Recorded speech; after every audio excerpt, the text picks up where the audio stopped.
Hello, मैं सुमन सौरभ आप सभी का स्वागत करता हूं आपके अपने चैनल कार्बन केमिस्ट्री क्लास में। दोस्तों हम लोग ज़्यादा समय नहीं लेंगे सॉरी हम लोग पढ़ रहे थे क्लास 12 फिजिकल केमिस्ट्री के एक मोस्ट इम्पॉर्टेंट टॉपिक जिसका नाम है केमिकल काइनेटिक्स। हम लोगों ने पिछले 6 लेक्चर में कवर किया था कि केमिकल काइनेटिक्स में ज़ीरो ऑर्डर रिएक्शन क्या होते हैं, जीरो ऑर्डर रिएक्शन की हाफ लाइफ क्या होती है और उसका यूजेज कैसे करते हैं। आज हम लोग को पढ़ना है मोस्ट और इम्पॉर्टेंट लेक्चर जिससे हमारे एग्ज़ाम में बोर्ड एग्ज़ाम में बहुत अच्छे अच्छे क्वेश्चन पूछे जाते हैं और उसका नाम आपके बोर्ड स्क्रीन पर लिखा हुआ है फर्स्ट ऑर्डर रिएक्शन, यानी कोई भी केमिकल रिएक्शन प्रथम कोटि की कैसे होती है। तो दोस्तों यदि आप लोगों ने अभी तक हमारे चैनल कार्बन केमिस्ट्री क्लास को सब्सक्राइब नहीं किया है तो जल्दी सब्सक्राइब कीजिए और उसके बगल में बेल आइकन होगा उसे भी दबाइए ताकि हम जो भी नए वीडियो को अपलोड करेंगे उसका नोटिफिकेशन आप लोग को मिलता रहे। तो आइए हम लोग आज के मोस्ट और इम्पोर्टेंट चैप्टर, मोस्ट और important topic first order reaction को स्टार्ट करते हैं। तो आइए हम लोग शुरू करते हैं अपने फर्स्ट ऑर्डर रिएक्शन को।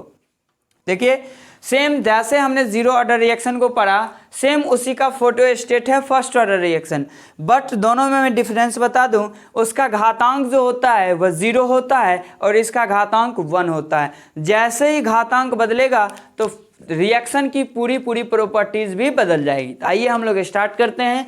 करा कि फर्स्ट ऑर्डर रिएक्शन प्रथम कोटि की अभिक्रिया। तो करा किसी केमिकल रिएक्शन में रिएक्टेंट का रेट जो होता है वह रिएक्टेंट के एक घाती के समानुपाती होता है। वहां पे हमने पढ़ा जीरो ऑर्डर में 0 घाती होगा और यहाँ पे पढ़ रहे हैं 1 घाती होगा। तो यदि हमारे पास एक रिएक्टेंट A है और यह बदल रहा है P में तो T इज इक्वल टू 0, मतलब यहाँ पे समय क्या होगा 0 और रिएक्टेंट का कॉन्सेंट्रेशन क्या होगा A। और हमने पहले क्लास में पढ़ लिया कि जब हमारे पास कोई समय नहीं रहेगा तो कोई भी रिएक्टेंट प्रोडक्ट में कन्वर्ट नहीं होगा, इसलिए प्रोडक्ट का कॉन्सेंट्रेशन यहाँ पे क्या हो गया 0। अब देखिए हमारे पास कर है कि यदि T is equal to T, मतलब हमको T समय दिया हुआ है तो रिएक्टेंट का कॉन्सेंट्रेशन A माइनस एक्स और प्रोडक्ट का कॉन्सेंट्रेशन X हो जाता है। आइए यहाँ पे हम इसी चीज को भाषा में लिख दिया हमने। कह किसी रिएक्टेंट का प्रारंभिक कॉन्सेंट्रेशन A, देखिए आपके सामने में दिया हुआ है, तथा प्रोडक्ट का कॉन्सेंट्रेशन 0। तो जब हमारे पास रिएक्टेंट का कॉन्सेंट्रेशन A तो प्रोडक्ट का कॉन्सेंट्रेशन क्या होगा 0। कह तथा T समय बाद प्रोडक्ट का कॉन्सेंट्रेशन, तो देखिए जैसे ही हमने समय को बदला तो प्रोडक्ट का कॉन्सेंट्रेशन बदल गया। तो अब प्रोडक्ट का कॉन्सेंट्रेशन 0 से बदल के क्या हो गया X। तो हमने यहां से देखा कि प्रोडक्ट का कॉन्सेंट्रेशन X तथा रिएक्टेंट का कॉन्सेंट्रेशन A माइनस एक्स हो जाता है। ऑल्दोज हमने इसे पिछले क्लास में पढ़ा था कि यह जो है डायरेक्टली प्रोपोर्शनल होता है। Rate of reactant is directly proportional to reactant का जो भी घातांक होगा उससे। तो देखिए rate of reactant is directly proportional to, हमारा इस स्थिति में रिएक्टेंट क्या बना A माइनस एक्स। तो हमने यहाँ पे लिखा A minus x to D power 1। तो देखिए रेट ऑफ रिएक्शन को हम लिख सकते हैं minus d into a minus x by d t is directly proportional to A minus x to D power 1। तो आई होप, मैं आशा करता हूँ आप लोग यहाँ तक लिख लिए होंगे। हम इससे अभी आगे के पार्ट को देखते हैं।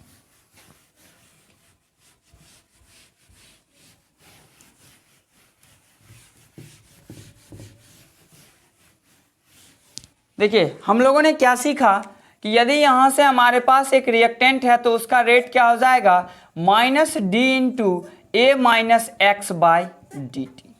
अब देखिए यह डायरेक्टली प्रोपोर्शनल होता है A minus x to D power 1। क्यों? जैसे जैसे हम इसके ऑर्डर को बदलते जाएंगे वैसे वैसे इसका वैल्यू बदलते जाएगा। इससे पहले हम लोगों ने पढ़ा कि A minus x to the का पावर क्या होता है 0। अब देखिए हम इस टोटल टर्म को dx बाई dt लिख सकते हैं, जो कि हमने इससे पहले में भी लेक्चर में भी बता दिया आप लोग को। और यह डायरेक्टली प्रोपोर्शनल होगा a minus x to D power 1 का। यहाँ से हम लिख देंगे चूंकि d minus d into a minus x by d t is equal to क्या हो जाएगा dx बाई dt। इस स्थिति में minus d into a minus x by d जो है वह रेट ऑफ रिएक्टेंट को दर्शाता है, जबकि d x by d t rate of product को दर्शाता है। यहाँ से हम लिख सकते हैं d x by d t is equal to, जैसे हमने बताया जैसे ही समानुपाती के चिन्ह को हटाएंगे तो हमको क्या लगाना होगा, एक कांस्टेंट, और यह हो जाएगा a minus x to D power ऊपर। तो देखिए हम इसे लिख सकते हैं d x by d t is equal to k into a minus x. यहाँ तक की बात आप लोग को समझ में आ रही होगी। हम यहाँ से रिलेशन बनाते हैं तो d x is equal to क्या हो जाएगा, के इंटू ए माइनस एक्स, और इसका इंटू क्या हो जाएगा, डी टी। तो हम लोग आगे देखते हैं। फिर से देखिए, इससे पहले में हमने क्या किया था, दोनों तरफ इंटीग्रल साइन यानी समाकलन को लगाया। इसमें भी हम क्या करेंगे, अब यहाँ से दोनों टर्म को हम लोग इंटीग्रेट करना होगा, और इंटीग्रेट करने के बाद हम लोग एक रिलेशन निकालेंगे, वही रिलेशन होगा फर्स्ट ऑर्डर रिएक्शन। पहले आप लोग यहाँ तक की बात को कॉपी करें, फिर हम इसे आगे देखते हैं।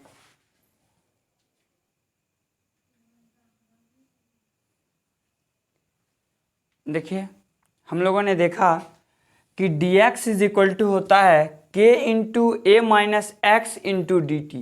तो देखिए हम इस टर्म को अलग अलग कर लेते हैं, क्योंकि ये डी एक्स है तो हम एक्स वाले टर्म को एक जगह कर ले देंगे।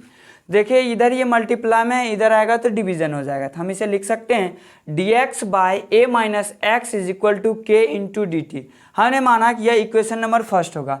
अब देखिए ध्यान से, यह कह रहा है कि दोनों तरफ इंटीग्रल करना है, मतलब समाकलन करना है। हमने लिखा कि d x by a minus x is equal to integral sign k into d x. हम लोगों ने पिछले क्लास में भी पढ़ा और जानते भी हैं कि हमारे पास जो भी कांस्टेंट होता है उसका ना ही डिफरेंशिएशन होता है और ना ही इंटीग्रेशन होता है। तो हम इस d x upon a minus x को लिख सकते हैं minus log e to D power a minus x. ये जब आप लोग क्लास 12th के लॉगरिथमिक फंक्शन को पढ़ते होंगे तो वहाँ पे आप लोग अच्छे से जानते होंगे। यदि नहीं जानते हैं तो बर्दाश्त करके रहें, और जो भी आप लोग के क्लास टीचर पढ़ाएंगे मैथमेटिक्स में लॉगरिथमिक फंक्शन या इंटीग्रल साइन, तो वहाँ पे आप लोग को ये बात समझ में आ जाना। अभी सिर्फ और सिर्फ सीख लीजिए कि ऐसा होता है। हमने बताया के कांस्टेंट है तो इसे बाहर कर दिया, टी का डी इंटीग्रेशन होता है टी, डी टी का इंटीग्रेशन क्या हो जाएगा टी, और हमने एक प्लस सी लगाया जिसे हम लोग बोलते हैं इंटीग्रल कांस्टेंट। यहाँ से देखिए हमारे पास रिलेशन आया minus log e to D power. इस स्थिति में यह ई जो होता है यह हमारा लॉग का बेस होता है। क्या होता है, बेस। तो हम लिख सकते हैं minus log e to D power a minus x is equal to k t plus c. यहाँ से आइए, और कह रहा है कि जब इक्वेशन नंबर सेकेंड में t इज इक्वल टू 0 तथा x इज इक्वल टू 0, ऐसा क्यों होगा। हम लोग जानते हैं कि जब एक रिएक्टेंट किस में बदल रहा है, प्रोडक्ट में। हमारे पास रिएक्टेंट के टाइम यदि 0 है तो रिएक्टेंट का कंसंट्रेशन A होता है और प्रोडक्ट का कंसंट्रेशन क्या होता है, 0। तो यहाँ से हम इस चीज़ को लिख नहीं, हम लोग सुन सकते हैं और देख सकते हैं यहाँ से कि जब t इज इक्वल टू 0 तथा x इज इक्वल टू 0 हो तो देखिए हमने लिखा जहाँ t होगा वहाँ 0 पुट करेंगे, जहाँ x होगा वहाँ भी 0 पुट करेंगे। तो हम लिख सकते हैं minus log e to D power a minus x is equal to k t plus c. हमने देखा minus log e to D power a minus, देखिए हमने x इज इक्वल टू 0 रखा तो 0 पुट किया, t इज इक्वल टू 0 रखा 0 put किया। यहाँ से हमारे पास रिलेशन आया minus log e to D power c। हमने माना इसे इक्वेशन नंबर 3rd, और हमने आगे लिखा है समीकरण 3 का मान समीकरण 2 में रखने पर। तो देखिए हमने लिखा minus log e to D power a minus x is equal to k t minus log e to D power a। हमने लिखा चूंकि c इज इक्वल टू क्या होता है, minus log e to D power a। मेरे दोस्त यहाँ समझने की बात यह है, यह देखिए राइट साइड में minus log e to D power है, तो जैसे ही हमने इसे लेफ्ट साइड में ले जाएंगे तो इसका साइन निगेटिव से क्या हो जाएगा, पॉजिटिव। तो देखिए हमने लिखा कि log e to D power a को प्लस में minus log e to D power a minus x is equal to क्या हो जाएगा, k इंटू टी। हमने देखा कि देखिए यह log a log e to D power a into log e to D power a minus x है। तो हम लोग जानते हैं कि log m minus log n is equal to होता है log m अपॉन n। तो देखिए हमने लिखा log, अब देखिए बेस हमेशा इसका e आ रहा है तो हमने इसे लिखा e, तो हमने लिखा log e a by a minus x. देखिए इज इक्वल टू क्या हो जाएगा k इंटू टी। आपके सामने एक रिलेशन लिखा हुआ है, चूंकि log e to D power m minus log e to D power n is equal to log e to D power m upon n। ये बात हम नहीं बोल रहे हैं, ये बात आपका बुक बोल रहा है। तो अब देखिए यह हमारा log e जो है यह एक नॉर्मल log नहीं है, इसे हमें नॉर्मल लॉग में बदलने के लिए इसका एक वैल्यू होता है 2.303 लॉग, और यह e का वैल्यू जो है 2.303 और लॉग के फॉर्म में होता है। अब हमने क्या किया कि इस लॉग e के बेस को नॉर्मल लॉग में बदला, तो नॉर्मल लॉग में क्या हो जाएगा 2.303 log a by a minus x is equal to k into t. शायद आप लोग को ये रिलेशन नहीं दिख रहा होगा, तो मैं थोड़ा इधर मिटा दे रहा हूँ और आप लोग इस चीज़ को सीख लेंगे। तो यहाँ से मैं लिख सकता हूँ 2.303 log a by a minus x is equal to k into t. I hope पहले आप लोग इसे थोड़ा कॉपी कर लें, फिर मैं इसे मिटा के और थोड़ा लिख दे रहा हूँ। इसका कुछ रिलेशन आगे बचा हुआ है वो मैं लिख दे रहा हूँ अगले लाइन में। आइए देखिए आप लोग इसे कॉपी कर लिए होंगे। हम बात करते हैं कि 2.303 log a by a minus x है। हम देखिए यहाँ से हमको क्या निकालना है k, तो देखिए k इज इक्वल टू इधर मल्टीप्लाई में है, इधर आएगा तो डिवीजन होगा, तो हम लिख सकते हैं 2.303 बाई t और यह हो जाएगा log a by a minus x, और यही हमारा क्या हो गया फर्स्ट ऑर्डर रिएक्शन। आप लोग यहाँ तक की बात को कॉपी करें, फिर हम 2 मिनट बाद इसके अगले पार्ट को देखते हैं।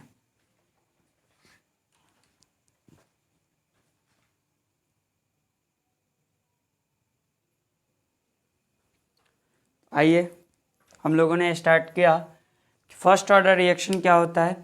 फर्स्ट ऑर्डर रिएक्शन के लिए हम लोगों ने रिलेशन लिखा कि k is equal to 2.303 upon t log a upon a minus x होता है। अब हम लोगों ने जैसे कंपेयर किया था कि जीरो ऑर्डर रिएक्शन का हाफ लाइफ हो सकती है, ठीक उसी प्रकार फर्स्ट ऑर्डर रिएक्शन का भी हाफ लाइफ होगा। मेरे दोस्त हम लोग इसे पहले जान चुके हैं कि हाफ लाइफ वह समय होता है जिस पर रिएक्टेंट का कॉन्सेंट्रेशन क्या हो जाता है आधा। आइए हम लोग यहाँ से देखते हैं, ये तो डिफिनेशन है, ये चीज़ आप लोग कॉपी कर लेंगे। कह रहा हाफ लाइफ वह समय है जिस पर रिएक्टेंट का कॉन्सेंट्रेशन क्या हो जाता है आधा। ये बात हम लोग बचपन से जान चुके हैं। कह रहा यदि t समय में रिएक्टेंट का कॉन्सेंट्रेशन a हो तो t हाफ समय में इसकी कॉन्सेंट्रेशन क्या हो जाती है। सपोज कीजिए यदि हमारी उम्र जो है वह 60 वर्ष में, यदि हमारी उम्र 60 वर्ष है तो हम इसके आधे जीवन में 30 वर्ष को जी सकते हैं। इसके कहने का मतलब कि जब हमारे पास समय घटाया जाए तो मेरी आयु भी क्या होगी घट जाएगी। तो यहाँ ध्यान से देखिए, कह रहा यदि t समय में कॉन्सेंट्रेशन a है तो जैसे ही समय को आधा करेंगे तो कॉन्सेंट्रेशन क्या हो जाएगा आधा। अब देखिए हम लोग इसे अप्लाई कर रहे हैं फर्स्ट ऑर्डर रिएक्शन में, तो हम लोग फर्स्ट ऑर्डर रिएक्शन में अप्लाई कर रहे हैं। तो हमने लिखा है वी नो डेट, हम जानते हैं कि k is equal to 2.303 by t log a by a minus x. मेरे दोस्त आप लोग याद कीजिएगा, एक रिएक्टेंट जो होता है वह t इज इक्वल टू 0 समय में रिएक्टेंट a होता था और प्रोडक्ट क्या होता था 0। अब हम लोग देखेंगे कि जैसे वहाँ पे प्रोडक्ट t समय में x बनाता था और उस प्रोडक्ट का कॉन्सेंट्रेशन x होता था, तो हमने यहाँ पे जो भी टर्म लिखा है इसे हम लिख सकते हैं x is equal to a upon t, कोई तकलीफ नहीं होना चाहिए। अब हमने देखा कि समय को जब हम आधा कर रहे हैं तो रिएक्टेंट का कॉन्सेंट्रेशन भी क्या हो जाना चाहिए आधा हो जाना चाहिए। तो आइए k is equal to 2.303 upon t half.